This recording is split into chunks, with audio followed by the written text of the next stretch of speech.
This small, a little amusement park is probably off most people's radar, especially coaster enthusiasts, as this park focuses on younger audiences and family. It does have one roller coaster, the Rollo Coaster, which is a Ace Coaster classic. But anyways, Idlewild is located in Ligonier, Pennsylvania, which is about an hour east of Pittsburgh. So majority of its audience is from the regional guests. Okay, on to the review.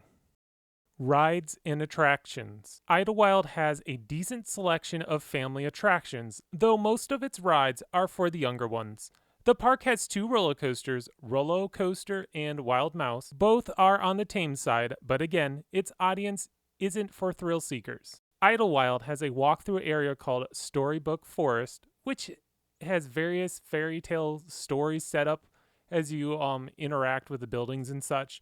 Jumping Jungle, which is a giant play area with a ball pit and rope course thing. One of the main attractions at Idlewild is their trolley ride, which is themed to Daniel Tiger's neighborhood. Idlewild also has a water park, which is honestly their main draw. It has a couple body and tube slides, a wave pool, a few splash areas. This isn't a big water park, but enough to be entertaining to kill a couple hours. Since Idlewild is really geared towards the younger kids, it's kind of hard to compare it to rides to other parks, but I think the score of 7 sounds fair. Park atmosphere and theming. For being an amusement park, Idlewild has some theming scattered about, mostly in Storybook Forest, which looks okay. It could use a makeover, but still charming of sorts. The park, similar to Knoebels, is covered by trees. There's probably more areas in this park that is covered under trees than there are open spaces, so shading shouldn't be an issue during your visit. A lot of the attractions are quite old and definitely show it. Honestly, the park feels like they're lacking the funds to keep it all together, like things are coming apart at the seams. It's somewhat concerning because if they stay on that trajectory, Idlewild could be heading into some real troubled waters soon. There's a water slide that's been standing abandoned for some time, at least 4 years. I guess the park doesn't have the finances to fix it and also doesn't have the money to knock it down. It's an eyesore and it sends off a vibe that the park doesn't care about the state of their attractions. I'm giving Idlewild a score of 4 in the park atmosphere and theming category. Food.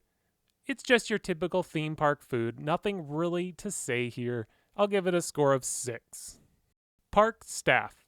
Like most parks, Idlewild has a few employees that might not be up to par per se, but overall I found the staff to be nice, engaging, and helpful, especially in the kiddie areas of the park. I think a score of 7 sounds appropriate. Park value. Idlewild is somewhat unusual when it comes to their admission. The main gate is what most people would think is like the parking toll booth, but in fact is where you pick up your wristbands, which is another confusing thing, is I don't know why they give you a wristband. As far as I can tell, you can't enter without paying, so I don't know why you need the wristband. The only thing I can think of is maybe if you have to leave for lunch or something in the middle of the day and come back. But anyways, park value is right down the middle, not overcharged. You're basically what you would expect. I'll give it a score of 6 for park value. The final score comes to 6, which is an average score. Giving a review of Idlewild is somewhat challenging. As I mentioned many times already, the park is meant for younger kids, so I can't really give it an honest score of the park.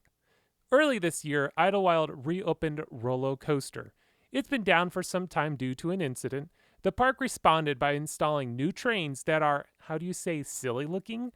They have these giant wings attached to the side of each car, preventing you from looking out the sides. Also, there are some kinds of protection, I guess, from being thrown out, which is extremely unnecessary. The park said to install proper trains, they'd need to reinforce the ride structure, which they aren't going to do right now because of finances.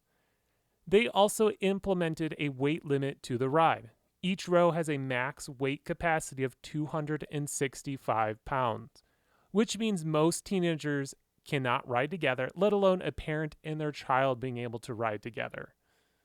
The owners of Idlewild just don't seem interested in spending money on this property, which is sad. It has a rich history. Many local guests have nostalgia to this place. I could really see this place flourishing if someone would just invest into this property. I don't even know the last time they added a new ride to this place. Well, thank you for watching today's review. What do you think of Idlewild? Is this an average park? Is it a place that needs improvement, or is this something that you really enjoy? I'd love to hear in the comments.